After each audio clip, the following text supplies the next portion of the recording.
ادھر باپ دادا سے اوپر دادا دادی، نانا نانی، پردادے، پرنانے، پردادیاں، پرنانیاں، ان کے حقوق کیا ہیں یہ آپ کو مدرسے میں بتلایا جائے گا۔ پڑوسی آپ کا غیر مسلم ہے، اس کا حق کیا ہے وہ بھی آپ کو بتلایا جائے گا۔ رسول اللہ صلی اللہ علیہ وسلم کی حدیث ہے کہ آپ پیٹ بھر کر کھا کر سو گئے اور آپ کا پڑوسی غیر مسلم ولو کان کافرا، حدیث میں آیا ہے چاہے وہ غیر مسلم ہے اور آپ کو معلوم ہے کہ وہ بھوکا سو گیا ہے، تو فرمایا یہ مسلمان ولو صلی و صام، چاہے نماز پڑھتا ہو، روزے رکھتا ہو، مگر جہنم کے دروازے پر پہلا کھڑا ہوگا بھوکے کو بھوکا رکھنے کی بنیاد۔ یہ آپ کو مدرسہ ساتھ پڑھانا پڑے گا۔ جانور پالتے ہیں آپ تو جانوروں کو کھلانا پلانا، سردی کا موسم آئے تو ان کو ٹاٹ کے کپڑے پہنانا، یہ حقوق جانور میں لکھا، حقوق الحیوان، جانوروں کے حقوق میں یہ لکھا ہے۔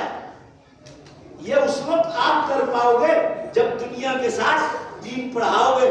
یہ اسکول والوں کا میدان نہیں کہ ماں باپ کے حقوق بتلائیں، بھائی بہنوں کے حقوق بتلائیں، رشتہ داروں کے حقوق بتلائیں، پیشاب استنجا کرنے کا طریقہ نہیں بتلائیں۔ میں نے جن استادوں سے اسکول پڑھا وہ تو سب کھڑے کھڑے پیشاب کرتے، زیادہ تر غیر مسلم، ان کے پاس ایمان نہیں تھا۔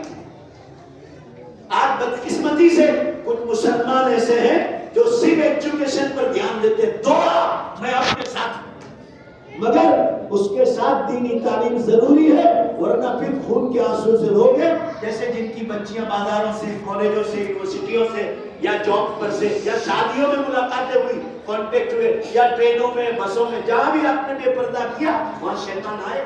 اور آج کل ننگا زمانہ ہے، ننگا، ایئرپورٹ پر جاؤ بڈھی عورتیں ننگے کپڑے پہنتے جن کے بال سارے سفید ہو گئے۔ آپ سوچ لو، لوگ ایسا سمجھتے ہیں ایئرپورٹ پر جیسے جنت میں آئے ہیں، یہ جنت ہے۔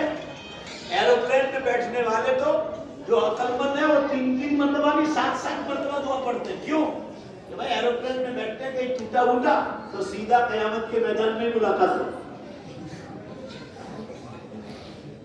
اور یہاں لوگ جن کے پاس ایمان نہیں ہے، دینی تعلیم نہیں ہے، وہ ایسا سمجھتے ہیں کہ ہم جنت کی طرف جا رہے پلین میں بیٹھے۔ ان کو پوچھو جن کا پلین ٹوٹا ہے لاشوں کا ٹھکانا نہیں۔ تو میں بات یہ عرض کر رہا تھا، دھیان سے سنو ذرا، اللہ کے حقوق ہو، بندوں کے حقوق ہو، جھوٹ سے بچنا یہ آپ کو اسکول والے نہیں سکھائیں، غیبت سے بچنا یہ کوئی چھوٹے موٹے گناہ، جھگڑے سے بچنا یہ کوئی چھوٹا موٹا گناہ۔ رسول اللہ صلی اللہ علیہ وسلم نے ارشاد فرمایا رمضان کے بارے میں، یاد رکھنا سارے حضرات، فرمایا رمضان میں جس نے روزے کے ساتھ جھوٹ بولا ایک بار، یا غیبت کی کسی مسلمان کی یا کسی انسان کی، یا گھر میں یا باہر جھگڑا کیا، فرمایا یہ تینوں چیزیں روزے کو پھاڑ کر اس کی روحانیت اور نورانیت کو ختم کر دیں۔ اللہ ان تینوں سے ہماری روزے کی حالت میں حفاظت کرے۔ آمین۔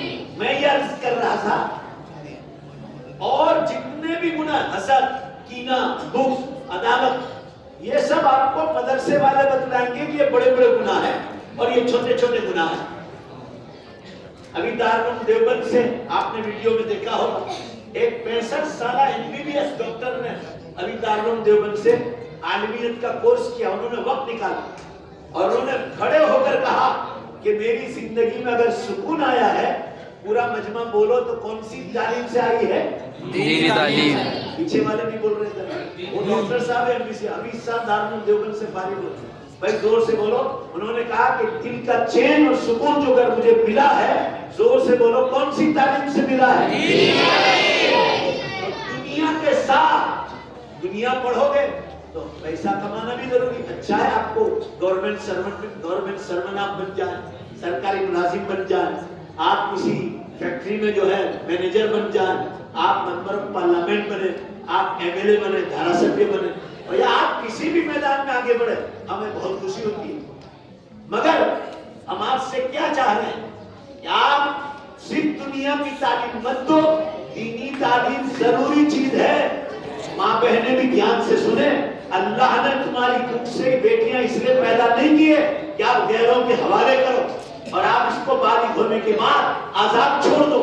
بچیاں بالغ ہونے سے پہلے کا جو زمانہ ہے، مراہق ہونے کا زمانہ، جس میں بچے شرم و بے شرمی کو سیکھتے ہیں. علماء نے کتابوں میں مسئلہ لکھا ہے، سگے بھائی بہن بھی ہو، بالغ ہو